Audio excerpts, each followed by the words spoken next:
So ఇది కూడా ఎంత బ్యూటిఫుల్గా ఉందంటే కొంగు చూడండి, కొంగు హైలైట్గా ఉంది. అండ్ కింద సో ఇప్పుడైతే మనం చూస్తున్నాము ఆరెంజ్ కలర్కి వైలెట్ కలర్ బార్డర్ అయితే వచ్చింది. సో జనరల్గా purple colour and violet colour borders అయితే వీటిలో ఎక్కువ వచ్చాయి, ఎందుకంటే ఈ కలర్ అనేది చాలా హైలైట్ బార్డర్స్ ఉంటాయి. జనరల్గా మనం బార్డర్ కలర్ వచ్చేసి బ్రైట్గా కోరుకుంటాం ఎప్పుడు కూడా. సో అలాగే మంచి వైలెట్ కలర్ బార్డర్ అయితే వచ్చింది. ఆరెంజ్కి violet colour combination, perfect combination. And చూడండి బార్డర్ వచ్చేసి హెవీ బార్డర్ వచ్చింది. పిస్తా గ్రీన్ కి మనకైతే రాయల్ బ్లూ కలర్ అయితే వచ్చింది. సో దానికి హైలైట్ బార్డర్ వస్తుంది, డాజిల్స్ వస్తాయి.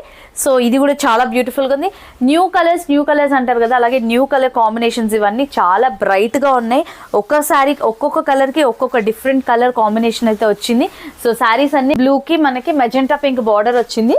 ఎంత బ్యూటిఫుల్ గా ఉందంటే కలర్ కాంబినేషన్ చాలా బాగుంది. బ్రైట్ కలర్స్ అనుకునే వాళ్ళకి ఇది మంచి బ్రైట్ కాంబినేషన్. మిడిల్ పార్ట్ వచ్చేసి బ్రైట్ కలర్ అండ్ అలాగే బార్డర్ కలర్ కూడా బ్రైట్ కలర్ వచ్చింది. చాలా బ్యూటిఫుల్ గా ఉంది కాంబినేషన్. కొంగు చూసారా, హైలైట్ గా ఉంది.